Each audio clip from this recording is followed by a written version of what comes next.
اعوذ باللہ من الشیطان الرجیم بسم اللہ الرحمن الرحیم۔ آج ہم کتاب شہاب نامہ کے 19ویں حصے کے ساتھ حاضر ہیں۔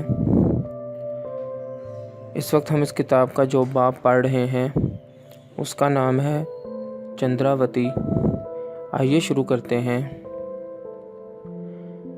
Prince of Wales college Jammu میں تو خیر میں کسی نہ کسی طرح اندھوں میں کانا راجہ بن بیٹھا تھا، لیکن گورنمنٹ کالج لاہور میں آ کر ساری شیخی کرکری ہو گئی اور یہاں میں کسی شمار قطار میں نہ رہا۔ نہ تو مجھ میں سنوبری کی اہلیت تھی اور نہ زبان گھما گھما کر، ہونٹ سکیڑ کر، حلق توڑ مڑوڑ کر اینگلو انڈین لہجے میں انگریزی بولنا ہی میرے بس کا روگ تھا۔ انگریز تو خیر اپنے مادری لہجے میں انگریزی بولنے پر مجبور ہے ہی، لیکن جاپانی، جرمن، اطالوی، فرانسیسی، روسی اور چینی بھی اس زبان میں گفتگو کرتے ہیں تو وہ اپنے فطری لہجے کو انگلستانی سانچے میں ڈھالنے کی کوشش نہیں کرتے۔ غلامی کے دور نے احساس کمتری کی یہ وراثت صرف ہم ہی کو عطا کی ہے کہ اگر ہم اپنے نیچرل لہجے میں انگریزی زبان بولیں تو اسے بڑا مضحکہ خیز لطیفہ سمجھا جاتا ہے۔ اپنی اس کوتاہی کے احساس سے دب کر میں اپنے خول میں گھس گیا اور ریشم کے کیڑے کی طرح سمٹا کر اپنا ایک الگ کوکون بنا لیا۔ یہاں پر میری ملاقات چندراوتی سے ہو گئی۔ وہ لیڈی مکلیگن کالج کی اسٹوڈنٹ تھی اور موہنی روڈ پر ہندو لڑکیوں کے ایک آشرم میں رہتی تھی۔ ایک روز پنجاب پبلک لائبریری میں ہم دونوں ایک ہی کتاب اپنے نام جاری کرانے کے امیدوار تھے۔ پہلے ہمارے درمیان ہلکا سا فساد ہوا، لیکن پھر لائبریرین نے یہ کتاب ایک ہفتہ کے لیے میرے نام ایشو کرنے کا فیصلہ دے دیا۔ جب میں نے رجسٹر میں اپنا نام درج کروایا تو چندراوتی نے آنکھیں سکیڑ کر مجھے غور سے گھورا اور پھر چمک کر بولی، اچھا تو تم ہی وہ تیسمار خان ہو جس نے انگلش ایسے کا انعام جیتا تھا۔ اخباروں میں تصویر تو بڑی اچھی چھپوائی تھی، دیکھنے میں تو ویسے نظر نہیں آتے۔ اس غیر متوقع حملے نے مجھے لمحہ بھر کے لیے جھپا دیا۔ میں کوئی جواب سوچ ہی رہا تھا کہ وہ دوبارہ بولی، ارے تم تو بالکل لڑکیوں کی طرح شرما جا رہے ہو۔ چلو مان لیا وہ تصویر تمہاری ہی تھی، اب پلیز یہ کتاب مجھے دے دو، مجھے پرچہ تیار کرنا ہے۔ میں نے فوراً کتاب اس کے حوالے کر دی اور ساتھ ہی اپنا سارا علم و فضل بھی اس کے قدموں میں ڈال دیا۔ وہ دوسرے تیسرے روز گورنمنٹ کالج آ جاتی تھی۔ میں اپنی کلاس چھوڑ کر اس کے ساتھ لان میں بیٹھ جاتا تھا اور دیر تک اسے بڑی محنت سے پڑھاتا رہتا تھا۔ جب وہ ہمارے کالج آتی تھی تو کئی لڑکے دو رویہ کھڑے ہو جاتے تھے اور اسے دیکھ کر بڑی خوش دلی سے سیٹیاں بجاتے تھے۔ ایک روز ہم لان میں بیٹھے تھے تو پروفیسر ڈکنسن میری کلاس کا پیریڈ لے کر قریب سے گزرے، مجھے دیکھ کر رک گئے اور کافی دیر تک نگاہیں گاڑ کر چندراوتی کو گھورتے رہے، پھر مسکرا کر بولے، ٹھیک ہے، تمہارے لیے یہی مناسب مقام ہے، کلاس روم میں تو ایک بھی ایسی گولڈن گرل نہیں۔ چندراوتی واقعی سورن کنیا تھی۔ وہ سپر ڈیشر سمشر قسم کی لڑکیوں کی طرح حسین نہ تھی، لیکن اس کے وجود پر ہر وقت سپیدہ سحر کا حالہ چھایا رہتا تھا۔ رنگت میں وہ سونے کی ڈلی تھی اور جلد اس کی باریک مومی کاغذ کی تھی جس کے آر پار نگاہ جاتی بھی ہے اور نہیں بھی جاتی۔ اس کی گردن میں چند باریک نیلی رگوں کی بڑی خوشنما پچکاری تھی اور جب وہ پانی پیتی تھی تو اس کے گلے سے گزرتا ہوا ایک ایک گھونٹ دور سے گنا جا سکتا تھا۔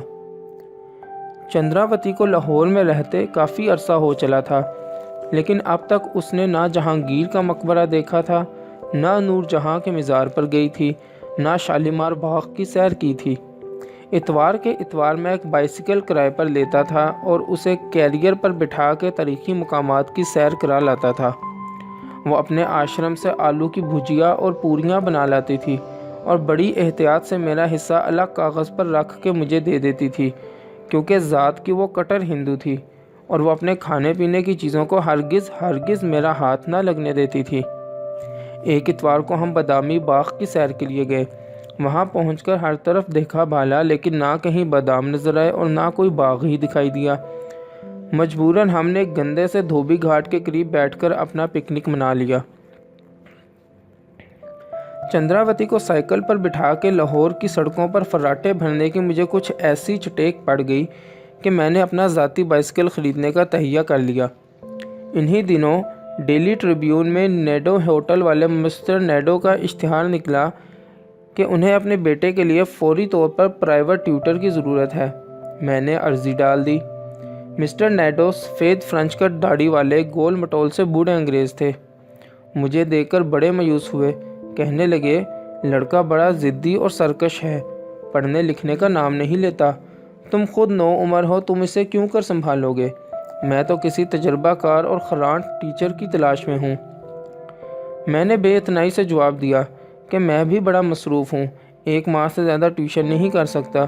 اگر اس عرصہ میں وہ لکھنؤ پڑھنے کی طرف مائل ہو گیا تو میری اجرت 1 عدد ریلے بائسکل ہوگی۔ اگر یہ مقصد پورا نہ ہوا تو میں کوئی فیس نہ لوں گا۔ یہ سودا مسٹر نیڈو کے دل کو بھا گیا، لیکن ریلے بائسکل کی جگہ انہوں نے ہرکولیس کی پیشکش کی۔ آخر کچھ بحثہ بحثی کے بعد معاملہ ایک فلپس بائسکل پر طے ہو گیا۔ ان دنوں ریلے کی قیمت 90 روپے، ہرکولیس کی 24 روپے اور فلپس کی قیمت 72 روپے ہوا کرتی تھی۔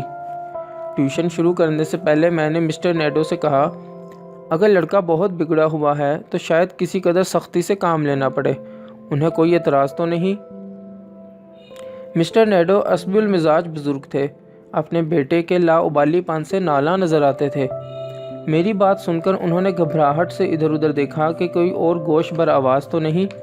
پھر آہستہ سے میرے کان میں کہا، خدا تمہیں خوش رکھے، ضرور سختی کرو، لیکن دیکھنا کوئی ہڈی وڈی نہ توڑ بیٹھنا، میرے سر پر قیامت آ جائے گی۔ جان نیڈو 15-16 برس کا مغرور سا لونڈا تھا۔ ایک ملازم مجھے اس کے کمرے میں لے گیا۔ اس نے ناک سکیڑ کر نفرت سے میری طرف دیکھا اور بدتمیزی سے بولا، نکل جاؤ فوراً، آپ کا اس کمرے میں کیا کام ہے؟ صبر بیٹا صبر، میں نے کہا، میں تمہارا نیا ٹیوٹر ہوں، تمہیں پڑھانے آیا ہوں۔ ٹیوٹر، جان نے تحقیر سے الفاظ چبا کر کہا، میں کہتا ہوں چلے جاؤ، میرے پاس فالتو وقت نہیں۔ جان نے چھاتی پھلائی اور دونوں ہاتھ پتلون کی جیبوں میں ڈال کر میرے سامنے اکڑ کر کھڑا ہو گیا۔ میں نے بھانپ لیا کہ یہ لاتوں کا بھوت ہے، باتوں سے نہیں مانے گا۔ غربہ کشتن روز اول، میں نے اس کے منہ پر زور سے ایک زناٹے دار چانٹا رسید کیا اور ڈانٹ کر کہا، یو سن آف بچ، تمہاری اماں نے تمہیں استاد سے بات کرنے کی تمیز نہیں سکھائی؟ جیب سے ہاتھ نکال کر سیدھی طرح کھڑے ہو جاؤ۔ جان نے کچھ اور اکڑ دکھائی تو میں نے پے در پہ اس کے 2-3 اور تھپڑ لگا دیے۔ وہ روتا ہوا دروازے کی طرف لپکا تو میں نے اسے گردن سے پکڑ کر روک لیا اور کہا، تمہارا باپ اس میں کوئی دخل نہ دے گا، میں اس سے پوچھ آیا ہوں۔ نانسنس، جان چلایا، میرا باپ مجھے مارنے کی اجازت نہیں دے سکتا، صرف ہڈی توڑنے کی اجازت نہیں۔ میں نے اسے مطلع کیا، باقی سب چھٹی ہے۔ جان نے مجھے بڑی شستہ انگریزی میں 2-3 گالیاں دیں۔ میں نے اس کی کلائی مروڑ کر پیٹھ پر ایک لات جمائی اور اسے مرغا بننے کا حکم دیا۔ یہ اصطلاح اس کے لیے نئی تھی۔ میں نے خود مرغا بن کر اس کی رہنمائی کی۔ 5-10 منٹ کان پکڑ کر اس کی طبیعت صاف ہو گئی اور اس کے بعد ہمارے درمیان دوستی کا رشتہ استوار ہو گیا۔ 1 ماہ کے بعد جب میں اپنا فلپس سائیکل وصول کر کے رخصت ہونے لگا تو سارا گھر میرے پیچھے پڑ گیا کہ میں منہ مانگی فیس پر جان کا ٹیوٹر بنا رہوں، لیکن میری ٹیوشن تو چندراوتی کے ساتھ لگی ہوئی تھی، اس لیے میں نے انکار کر دیا۔ اب لاہور تھا اور میرا بائسیکل۔ کسی ٹریفک سارجنٹ نے بھی شہر کی اتنی گشت نہیں کی ہوگی جتنا کہ ہم دونوں نے لاہور کے گلی کوچوں کو کھنگال ڈالا۔ ایک اتوار میں چندراوتی کے پاس آشرم پہنچا تو وہ اداس بیٹھی تھی۔ اس نے کوئی الٹا سیدھا خواب دیکھا تھا اور وہ اپنی ماں کے لیے فکر مند تھی۔ میں نے اسے کیریئر پر بٹھایا اور گرینڈ ٹرنک روڈ پر احمد آباد کی راہ لی۔ میں سائیکل چلاتا رہا۔ چندراوتی پیچھے بیٹھی کوئی بھجن گنگناتی رہی اور 26-27 میل کا فاصلہ دیکھتے ہی دیکھتے وقت سے بہت پہلے ختم ہو گیا۔ احمد آباد کی ایک تنگو تاریک گلی میں 2 چھوٹی چھوٹی کوٹھڑیوں کا ایک بوسیدہ سا گھر تھا۔ چندراوتی کی بیوہ ماں پہلے کپڑے سی کر گزارا کیا کرتی تھی، پھر موتیا اتر آنے سے اس کی نظر کمزور ہو گئی تو سینے پرونے کا کام بند ہو گیا۔ اب وہ غلہ منڈی کے ایک آڑتی جگدیش چندر کے ہاں برتن مانجنے، کپڑے دھونے اور گھر کی صفائی کرنے پر ملازم تھی۔ جگدیش چندر اسے معقول تنخواہ دیتا تھا، اس وجہ سے نہیں کہ اسے اس کا کام پسند تھا، بلکہ صرف اس وجہ سے کہ اس کی ایک بیٹی خوبصورت تھی۔ ماں کی تنخواہ کے بہانے وہ دراصل چندراوتی پر سٹا کھیل رہا تھا۔ یوں بھی جب کبھی وہ لاہور جاتا تھا تو چندراوتی کو اس کی ماں کی خیر خیریت بتانے آشرم ضرور جاتا تھا۔ جس روز پکنک کے لیے چندراوتی آلو کی بھجیا اور پوریوں کے علاوہ کچھ مٹھائی بھی لاتی تھی تو میں سمجھ جاتا تھا کہ جگدیش چندر آیا ہوگا اور پاؤ بھر مٹھائی کا نذرانہ دے کر رسم عاشقی نبھا گیا ہے۔ ایک دو بار میں نے جگدیش چندر کا نام لے کر چندراوتی کو چھیڑنے کی کوشش کی تو اس نے بڑے درد و کرب سے ہاتھ جوڑ کر منت کی، اس مورخ کا نام نہ لو، تمہاری زبان میں کیڑے پڑ جائیں گے۔ چندراوتی کی ماتا مجھے بڑی پسند آئی۔ اس کے پور سے شکستگی، شائستگی اور شانتی ٹپکتی تھی۔ اس نے برف ڈال کر دودھ کی کچی لسی بنائی۔ ان کے ہاں مسلمانوں کے لیے کوئی الگ برتن نہ تھا، اس لیے میں نے دونوں ہاتھوں کا چلو بنایا۔ چندراوتی نے گڑوی اٹھائی اور دیر تک اس میں دور سے لسی انڈیلتی رہی۔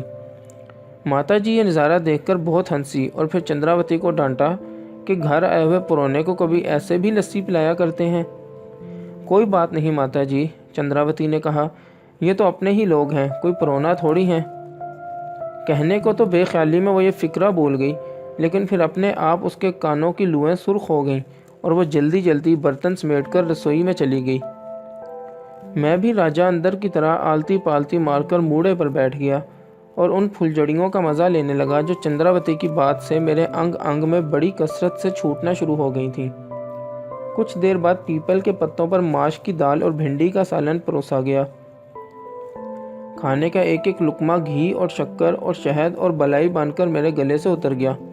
تیسرے پہر جب ہم لاہور کے لیے روانہ ہوئے تو بائسکل کے پیڈل اس طرح گھومنے لگے جیسے دھنکی ہوئی روئی کے گالے ہوا میں اڑتے ہیں۔ سائیکل ذرا تیز ہوا تو مجھے بھی ترنگ آئی اور میں نے چندراوتی کو چھیڑنے کے لیے پرہونا، سونا، من موہنا، سانولا سلونا، کھلونا وغیرہ کے قافیے جوڑ کر کچھ بے تکے سے عاشقانہ مصرعے الاپنے شروع کر دیے۔ 2-3 بار چندراوتی نے مجھے سختی سے ٹوکا، لیکن میرے ساتھ پر بھی شاعری کا بھوت سوار تھا۔ جب میں نہ مانا تو آنن فانن اس نے چلتی ہوئی سائیکل سے چھلانگ لگا دی۔ گرینڈ ٹرنک روڈ کے عین بیچ وہ منہ کے بل گری اور اس کی بائیں کوہنی پر خاصی گہری خراش آئی۔ میں نے زخم صاف کرنے کے لیے اپنا رومال پیش کیا تو اس نے غصے سے جھٹک کر زمین پر پھینک دیا۔ چندراوتی کو اصرار تھا کہ اب وہ یہاں سے پیدل لاہور جائے گی، میرے ساتھ بائسکل پر نہ بیٹھے گی۔ میں نے اسے لاکھ سمجھایا کہ لاہور ابھی 18-19 میل کے فاصلے پر ہے، وہ اتنا کیسے چلے گی؟ میں اسے اکیلا چھوڑ کر کیسے چلا جاؤں؟ لیکن وہ بھی تریاہٹ کے سنگھاسن پر چڑھی بیٹھی تھی۔ ہر چند میں نے اپنے کان کھینچے، ہاتھ جوڑے، معافی مانگی، لیکن وہ ٹس سے مس نہ ہوئی۔ آخر میں نے اپنی پیشانی زمین پر رکھ دی اور اس کے سامنے گن گن کر ناک سے لکیریں کھینچنے لگا۔ وہ کھلکھلا کر ہنس دی۔ ارے یہ تم کس کو ڈنڈوت کر رہے ہو؟ دیوی جی ڈنڈوت نہیں کر رہا، میں نے جواب دیا، ناک سے لکیریں کھینچ رہا ہوں تاکہ تم معاف کر دو۔ چندراوتی نے سڑک پر پھینکا ہوا میرا رومال اٹھا کر مجھے دیا اور کہا، لو رومال سے اپنی ناک صاف کر لو، بالکل سرکس کے کلاؤن نظر آ رہے ہو، اب شریف بچوں کی طرح بائسکل چلانا۔ باقی انشاءاللہ اگلی ویڈیو میں۔